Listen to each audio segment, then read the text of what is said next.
Bueno, mi nombre es Samuel Pinilla Hurtado y en esta ocasión les voy a hablar sobre lo que es el diseño editorial. El diseño editorial es la maquetación, diseño, diagramación, composición de publicaciones tales como revistas, periódicos, libros, catálogos, folletos, plegables, etc. Es necesario considerar en primer lugar el concepto de retícula editorial.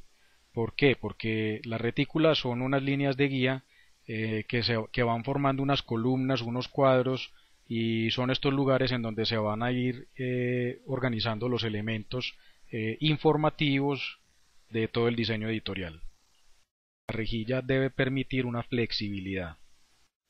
La flexibilidad se puede referir, por ejemplo, a que los titulares no siempre sean de manera horizontal, los titulares pueden ir de manera vertical también, o pueden rotarse, incluso se pueden poner sobre curvas. Los puntos comunes. En todas estas manifestaciones de comunicación y de publicidad existen algunos puntos comunes para tener en cuenta en la mayoría de las circunstancias. Estos puntos comunes son el producto. Debemos saber qué tipo de contenido vamos a diseñar, de qué tipo de publicación estamos hablando. No es lo mismo una revista de noticias que una revista cultural. El público o consumidor. Tenemos que saber a qué público va dirigida la revista o el periódico. No es lo mismo una revista para deportistas que una revista de negocios. La composición depende en gran medida del público al que nos dirigimos. Los medios. Se refiere a los medios de comunicación. Cada medio tiene su propia característica en cuanto a formato, composición, contenido de las páginas e incluso la jerarquía de los elementos. No es lo mismo diseñar un comercial de televisión que una cuña de radio. Y viene la competencia.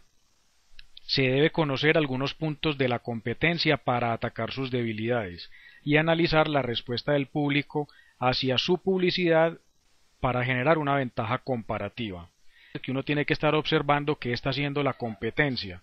Si la revista que la competencia está diseñando tiene una deficiencia en el diseño, esa puede ser la ventaja comparativa que nosotros debamos tener para poder competir con ellos.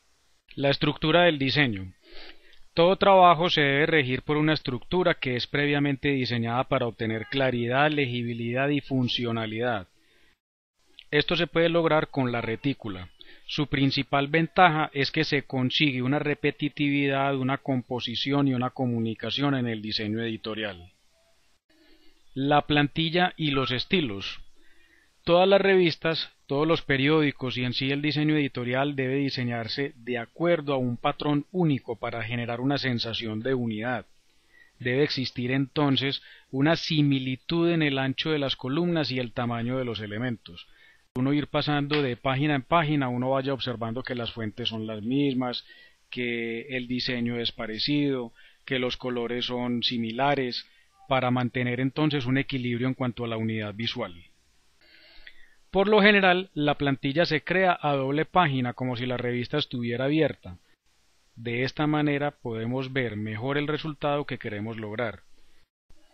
Las partes comunes o básicas deben ser flexibles, como por ejemplo los cabezotes y la numeración, ya que pueden existir modificaciones en las diferentes secciones.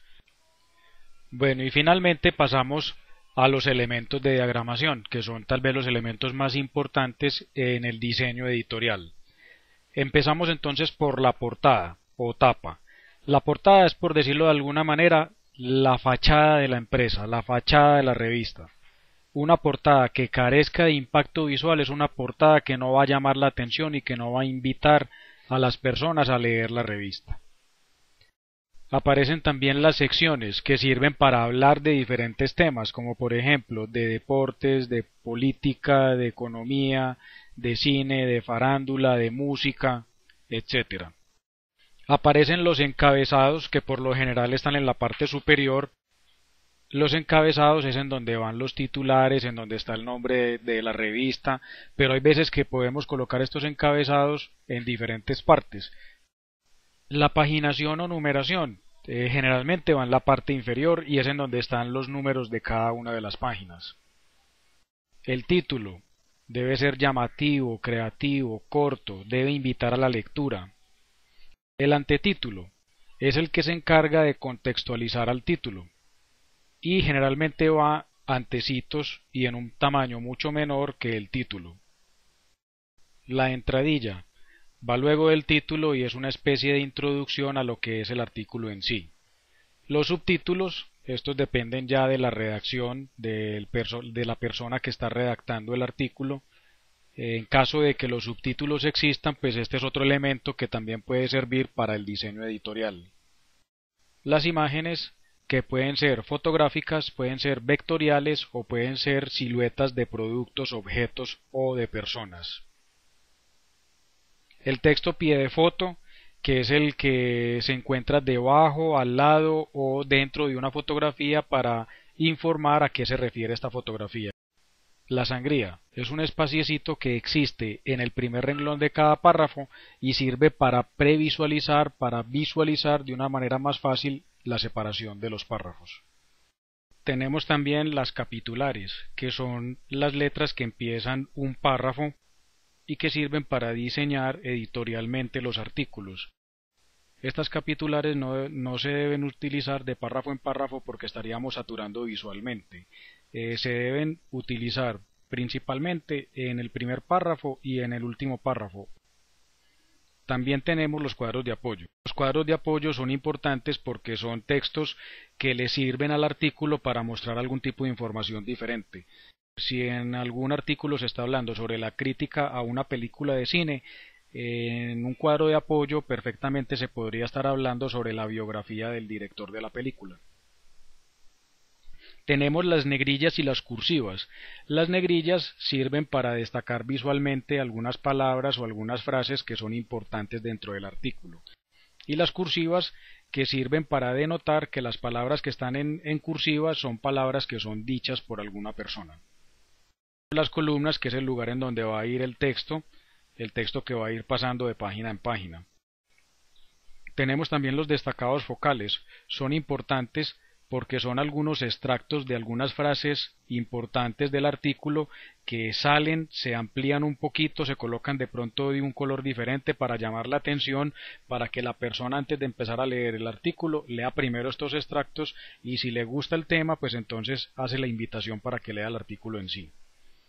Está el medianil, que es el espacio entre columna y columna. La tipografía estándar, que si en un artículo vamos a utilizar la fuente Times New Roman, es recomendable que en el resto de los artículos se siga utilizando la fuente Times New Roman. Las columnas enfrentadas con los renglones balanceados. Esto hace que la revista y el diseño editorial en sí se vea más organizado, se vea más estético, que la revista se vea mejor. Y para terminar están las huérfanas y las viudas, las cuales se deben evitar.